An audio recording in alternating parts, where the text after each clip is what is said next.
कहानी के पहले भाग में आपने पढ़ा कि किस तरह से मेरी शादी जबरदस्ती उस लड़के के साथ करवा दी गई थी, जिसे कि मैं बिल्कुल भी पसंद नहीं करती थी। फिर शादी करके विदा होकर मैं ससुराल चली आई थी और फिर उस दिन जैसे मैं अपने पति को चाय बनाकर देने के लिए गई, मेरे पति ने गर्मा गर्म चाय मेरे हाथों पर गिरा दिया, जिससे कि मैं पूरी तरह से जल गई।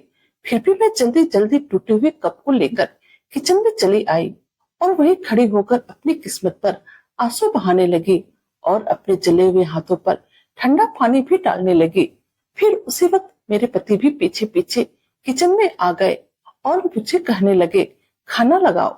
लेकिन जैसे ही उनकी नजर मेरे जले हुए हाथों पर गई तो मुझसे कहने लगे, मुझे माफ कर दो। न जाने मुझे क्या हो गया था, परंतु मुझे उनकी माफी से कोई फर्क नहीं पड़ रहा था। मेरा तो दिल चाह रहा था कि मैं उन्हें धक्का देकर कहीं दूर भाग जाऊं, मगर मैं ऐसा नहीं कर सकती थी। बस अंदर ही अंदर अपने आंसू पीती रही और घुट घुट कर जीती रही। ऐसे ही धीरे धीरे मेरी शादी को 4 महीने गुजर चुके थे। मैं अपने पति की इस बदलते व्यवहार से काफी तंग आ चुकी थी। कभी उन्हें जोरों का गुस्सा आ जाता, कभी वो मुझ पर प्यार लुटाने लगते। एक दिन अचानक मेरी माँ की तबीयत खराब हो गई। मैं अपने पति से अनुमति लेकर अपने मैके चली आई। शादी के बाद पहली बार मैं अकेले ही मैके आई थी। 1-2 बार पहले भी आई थी, लेकिन मेरा पति हमेशा मेरे साथ ही रहते थे और फिर मेरी माँ से मुझे मिलवाकर फिर मुझे वापस लेकर चले जाते थे। लेकिन आज जब मैं अपनी माँ से मिलने के लिए आई थी, मैं बिल्कुल ही अकेली थी और मेरा इरादा कुछ दिन अपने माँ के घर में रहने का था। मेरी माँ मुझे देखकर खिल उठी थी। उनकी आधी बीमारी तो मुझे देखते ही दूर हो गई थी। मैं भी यहाँ पर आकर बहुत ही खुश थी। आज काफी दिनों के बाद जब मैं शाम के समय छत पर अकेले आई थी, मुझे अपना पुराना प्यार याद आने लगा था। मैं अपने पति के गुस्से को याद करके भी रो रही थी। कभी मुझे अपने पति का गुस्सा वाला रूप दिखाई देता, तो कभी मुझे विशाल का प्यार याद आने लगा था। न जाने मेरे साथ क्या हो रहा था। मैं काफी देर तक छत पर यूं ही बैठी रही और फिर 2-3 घंटे बीतने के बाद मैं अपने कमरे में सोने के लिए चली गई। अब तो अक्सर ऐसा ही होने लगा था। जैसे ही रात होती, मैं छत पर चली आती, अपने प्यार को याद करती और फिर कमरे में आकर आंसू बहाती और सो जाती। लेकिन एक रात मेरे साथ कुछ अजीब सा हादसा हुआ। मैं अपने घर के छत पर बैठी थी, तभी एक बड़ा सा पत्थर मेरी तरफ आया, जिसे देखकर मैं घबराकर इधर उधर देखने लगी। तभी मुझे 2-3 घरों के छत के बाद मुझे विशाल की छत नजर आई थी।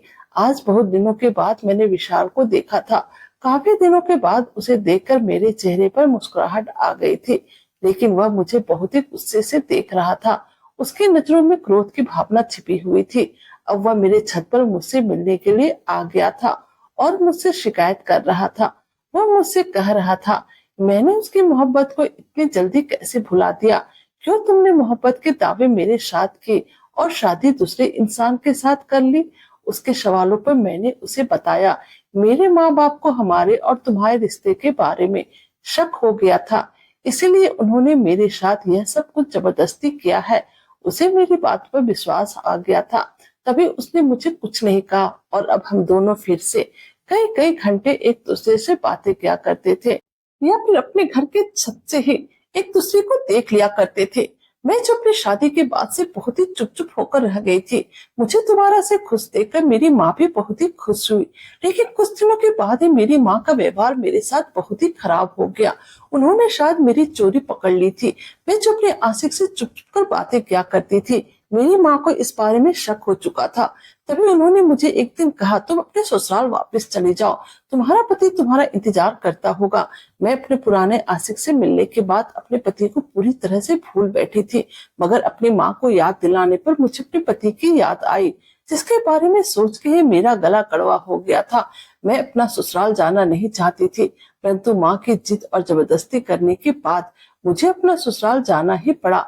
मैं अपने ससुराल चली तो आई थी, परंतु हर वक्त अपने आशिक के ख्यालों में ही खोई रहती थी। मेरा आशिक मुझे अब लगातार ही फोन करने लगा था। वह तो अब मेरे पति के सामने भी कभी कभी कॉल कर दिया करता था, जिससे मेरा पति अब मुझे शक की निगाहों से हर वक्त देखता रहता था। मैं अपने आशिक को कहती थी, मुझे कॉल मत किया करो, मगर वह मेरे मना करने के बावजूद भी मुझे कॉल कर ही दिया करता था। उस रात मेरे पति जल्दी घर आ चुके थे और मैं सोने की तैयारी कर रही थी। तभी मेरे मोबाइल पर कॉल आया। मेरे पति ने गुस्सा होकर कहा, इतनी रात को कौन तुम्हें कॉल कर रहा है? मैंने डरते हुए कहा कि मेरी माँ की कॉल थी। उसमें को मेरी बातों पे यकीन नहीं हुआ और वो मुझे शक की निगाहों से बस घूरे जा रहे थे। एक दिन मुझे अपने आसिफ पर बहुत ही ज्यादा गुस्सा आया और मैंने उसे गुस्से से कह दिया कि आइंदा तुम मुझे अब कॉल मत करना। मेरे सख्त इनकार करना उसे अच्छा नहीं लगा और फिर वो मुझे ब्लैकमेल करने लगा और कहने लगा, तुम अपने पति को छोड़कर मुझसे शादी कर लो। अगर तुमने मुझसे शादी नहीं की तो मैं मेरे और तुम्हारे बारे में तुम्हारे पति को सब कुछ बता दूंगा। उसकी धमकी सुनकर मैं बहुत ही ज्यादा डर गई थी, क्योंकि मेरे पति का गुस्सा बहुत ही तेज था। अगर मेरी ये हरकत मेरे पति तक पहुंच जाती तो शायद मेरी जान ही ले लेता। अब मैं हर वक्त डर डर के जीने लगी थी। हमेशा यही सोचती थी, न जाने आगे मेरी जिंदगी में क्या होगा। अगर मेरा सच मेरे पति को पता चल गया तो वह तो मुझे घर से ही निकाल देंगे या फिर मेरी जान ही ले लेंगे। मुझे मेरे आशिक की कॉल लगातार आ रही थी। वह मुझे अपने पति से छुटकारा पाने को अलग अलग उपाय बताता।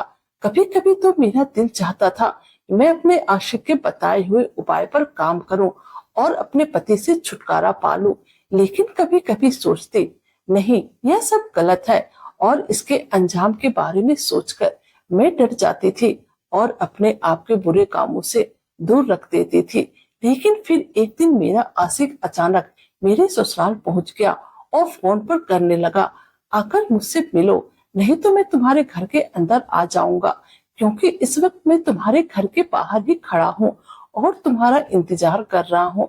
अगर 5 मिनट के अंदर मेरे पास नहीं आई तो मैं खुद चलकर तुम्हारे घर आ जाऊंगा।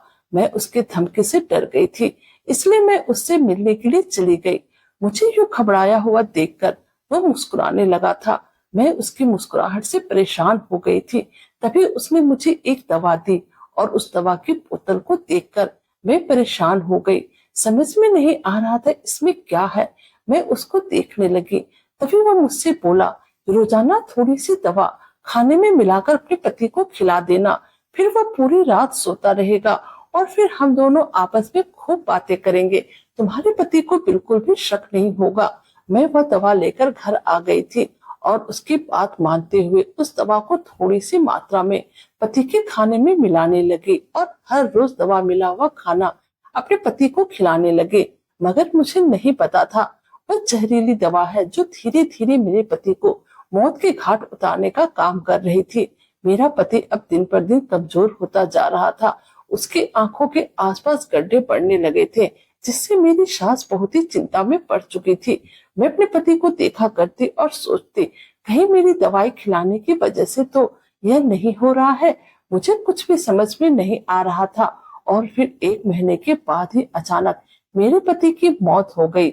मेरे मायके में और ससुराल में कोहराम सा मच गया था। मैं समझ नहीं पाई थी कि असल में जो अपने पति को दवाई दे रही थी वह नींद की दवाई नहीं बल्कि वह तो मौत का सामान था।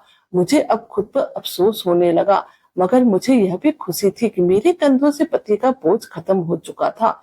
मेरे माँ बाप भी मुझे यूं विधवा वाली हालत में देखकर बहुत ही ज्यादा परेशान हो चुके थे। कुछ दिनों के बाद वो मुझे मेरे मायके ले आए। समय यूं ही गुजरने लगा और अब मेरे पति को मरे हुए 2 महीने गुजर चुके थे। फिर मेरे मम्मी पापा ने मेरी दूसरी शादी करने का फैसला ले लिया। अब मेरे मम्मी पापा मेरी शादी मेरे उसी आशिक के साथ करने के लिए तैयार हो गए। इस बार मैं बहुत ही खुश थी। मेरी शादी मेरे पसंद के लड़के से हो रही थी। अब मेरी शादी को कुछ ही दिन बाकी रह गया था। तभी अचानक एक दिन मेरी तबीयत बहुत ही ज्यादा खराब हुई और मेरी माँ मुझे डॉक्टर के पास दिखाने के लिए ले गई। लेकिन जैसे ही मैं अस्पताल पहुंची और जैसे ही मेरा सामना उस डॉक्टर से हुआ, उस डॉक्टर के मुंह से मैंने जो बात सुनी उसे सुनकर मुंह से चीख निकल गई, क्योंकि मैं प्रेग्नेंट थी और मेरा चेकअप करने वाला डॉक्टर कोई और नहीं बल्कि मेरे पति का दोस्त था। मैं उसे अच्छी तरह से जानती थी।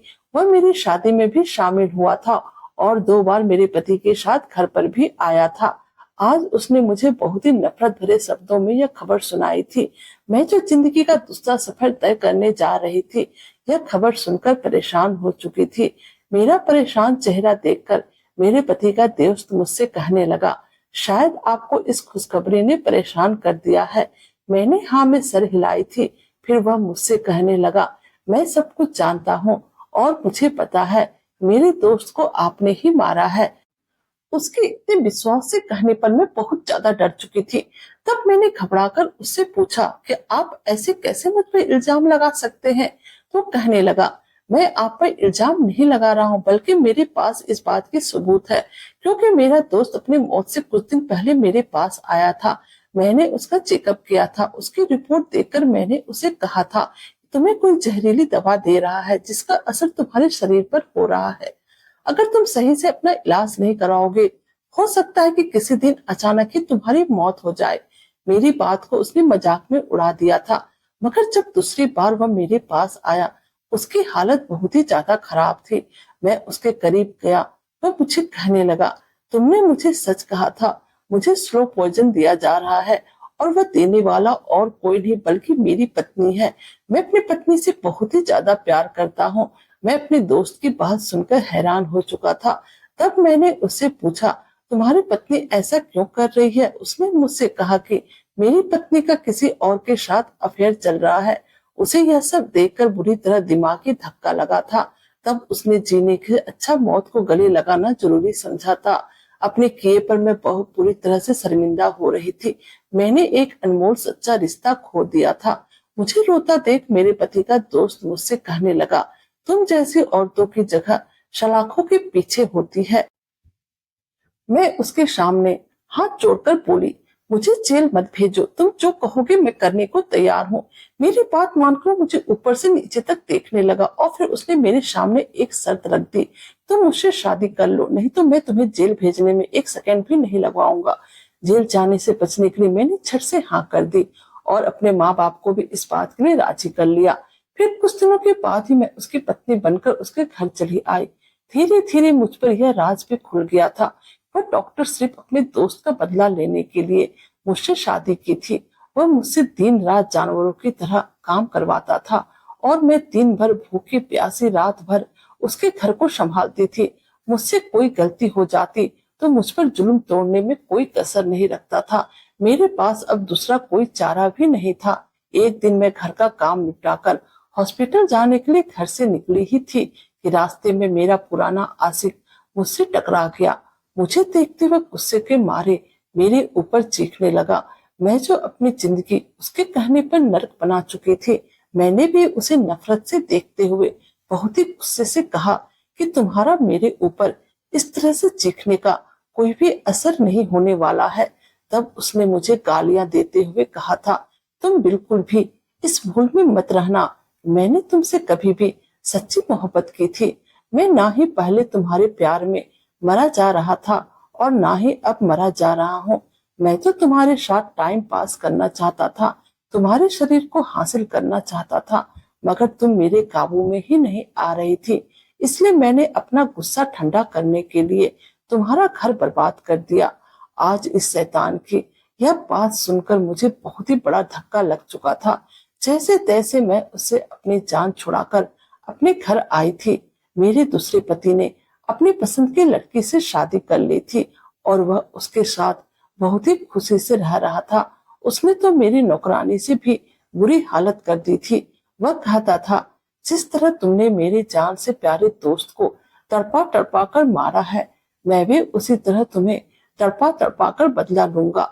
मुझे मेरी जिंदगी में बस अब एक ही खुशी नजर आती थी और वह था मेरा बच्चा। मैं इस इंतजार में थी कि जब मेरा बच्चा इस दुनिया में आ जाएगा तो मैं उसके सहारे जिंदा रह लूंगी। लेकिन भगवान ने यहाँ पर भी मेरे हिस्से में दुखी दिए। जब मेरी डिलीवरी का समय हुआ, मैंने एक मरे हुए बच्चे को जन्म दिया। मैं उस दिन बहुत ही बिलक बिलक कर रो रही थी कि भगवान ने मेरा सब कुछ छीन लिया और यह शायद मेरे ही पापों की सजा थी।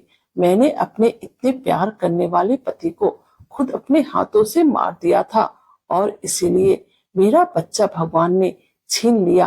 अब मेरी जिंदगी में कोई भी खुशी नहीं बची थी। जब भी अपनी जिंदगी के बारे में सोचती हूँ तब मुझे खुद से ही नफरत होने लगती है। मैंने अपने खूबसूरत और इतने पवित्र रिश्ते को एक गैर मर्द के बहकावे में आकर खत्म कर दिया था। काश मैं अपने पति को इज्जत देती, उसकी मोहब्बत को समझती, तो आज मेरा घर बर्बाद ना होता। कभी कभी अच्छी चीज खोने के बाद ही हमें एहसास होता है कि हमने कितना बड़ा नुकसान उठाया। दोस्तों, कहानी कैसी लगी प्लीज कमेंट कीजिएगा। हमारे चैनल पर नए हैं तो हमारे वीडियो को लाइक, सब्सक्राइब और शेयर कीजिएगा। Thank you.